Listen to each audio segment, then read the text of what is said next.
track reviews. Hey everyone, Anthony Fantano here, internet's busiest music nerd. Lorde alert, Lorde alert, Lorde alert. We have new Lorde, another track from this forthcoming Lorde album, Solar Power, dropping in August. We got a taste of the title track a little while ago, which wasn't too bad. It was a rockin' single. Reminded me quite a bit of Rolling Stones, a little bit of Primal Scream. I've seen a lot of comparisons to that. And I'm kind of curious as to whether this is like the direction, the sound that Lorde and Jack Antonoff are taking the new record in. I guess we will see. If it is, that's going to be a kind of curious switch up for Lorde. Let's see if this one's a massive anthem as well.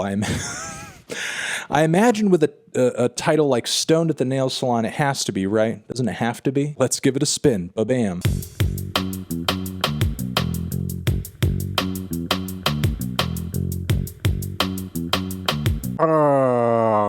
Overall, I thought this track was okay. There were aspects of it that I loved, and there were aspects of it that maybe I wasn't so crazy about. Like Solar Power, there were elements of it. You know, if we think about like the first leg of the song Solar Power, before it really builds up, there are elements of this track that are really just like bare, intimate, just like everything is mic'd and mixed in a way where it just feels very close.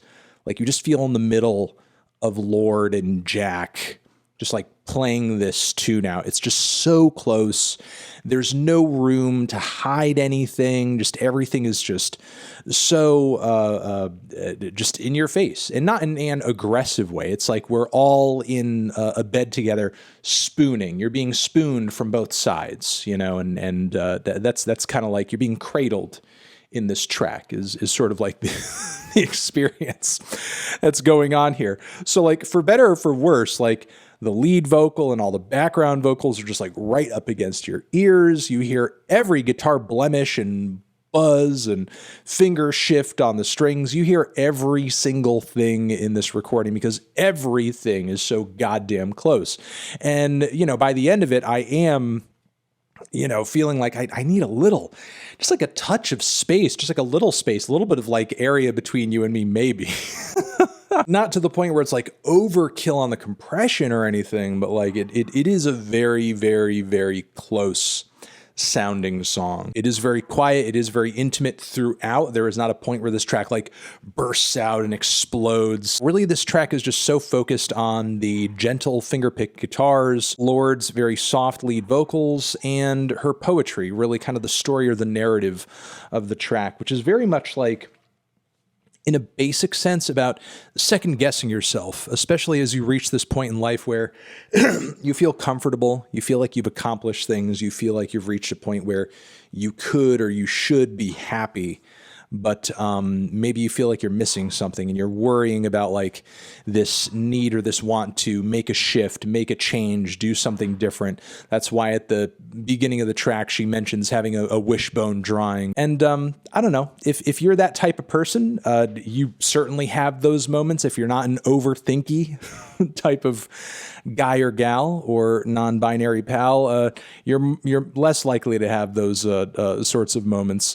But if you are the type of person to have them, they can be pretty intense and they can really kind of stick with you for the day, the week, the month, forever. I mean, on the surface, the title of the track seems kind of silly. When you dig a little bit deeper, there is something to the track that I think, you know, requires saying about just kind of being in your own head. Now, with that being said, I do think the track does drag a tad bit, and I think it does sort of, I guess, end in a kind of inconclusive way, or I guess like the point it's trying to make, I think doesn't exactly have a strong sense of closure to it. Then there's also the matter of the vocal melody on this track, which many fans online have pointed out, and there is something to it, that there are quite a few similarities between it and that of the track Wild at Heart from Lana's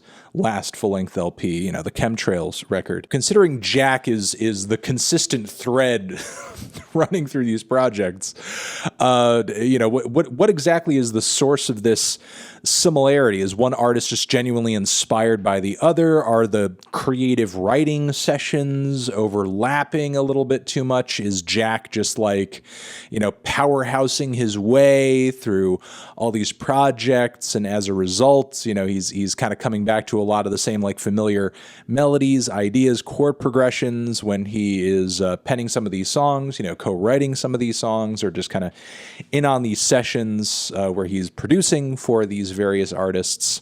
I don't know. There's definitely a strong similarity there. It's not so strong that it's distracting and makes me dislike the track or anything else, but it's still worth pointing out. I'm still pretty excited to hear exactly what Lorde and Jack are going to offer on this one. So there you go. Stoned at the Nail Salon. You have it. Let me know what you think of this track down in the comments. Did you love it? Did you hate it? Why? What do you think I should review next? Over here next to my head is another video you can check out. Hit that up or the link to subscribe to the channel. Anthony Fantano, a Lorde forever.